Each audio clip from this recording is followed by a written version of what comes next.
Sejak kemerdekaan bangsa Indonesia dari penjajahan sampai era reformasi ini, ideologi Pancasila telah mengalami dinamika-dinamika di setiap rezim kekuasaan yang berganti.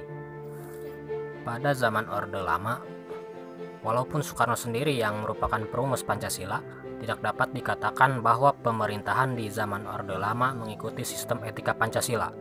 Bahkan ada tudingan dari pihak Orde Baru bahwa pemilihan umum pada zaman Orde Lama dianggap terlalu liberal karena pemerintahan Soekarno menganut sistem demokrasi terpimpin yang cenderung otoriter.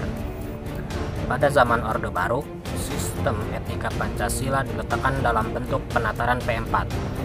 Pada zaman Orde Baru itu pula muncul konsep manusia Indonesia seutuhnya sebagai cerminan manusia yang berperilaku dan berakhlak mulia sesuai dengan nilai-nilai Pancasila.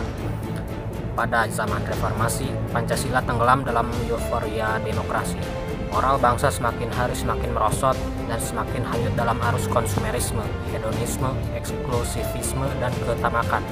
Karena bangsa Indonesia tidak mengembangkan blueprint yang berakar pada sila ketuhanan yang Maha Esa. Pancasila juga di setiap zamannya mengalami tantangan yang berbeda-beda. Pada zaman Orde Lama, berupa sikap otoriter dalam pemerintahan, sebagaimana yang tercermin dalam penyelenggaraan negara yang menetapkan sistem demokrasi terpimpin. Hal tersebut tidak sesuai dengan Pancasila sila keempat.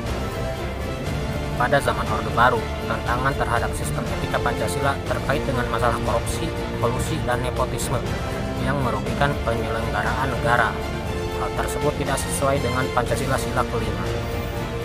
Pada era reformasi sekarang ini, tantangan sistem etika Pancasila berupa euforia kebebasan berpolitik, sehingga mengabaikan norma-norma moral. Sebagai warga negara Indonesia, kita harus meletakkan sila-sila Pancasila sebagai sumber moral dan inspirasi bagi penentu sikap, tindakan, dan keputusan yang diambil setiap warga negara, sehingga pelanggaran dalam kehidupan bernegara seperti korupsi dapat diminimalkan.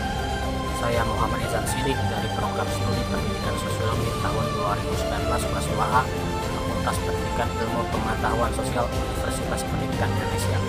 Video ini ditujukan untuk memenuhi tugas pendidikan Pancasila, dinamika dan tantangan etika Pancasila.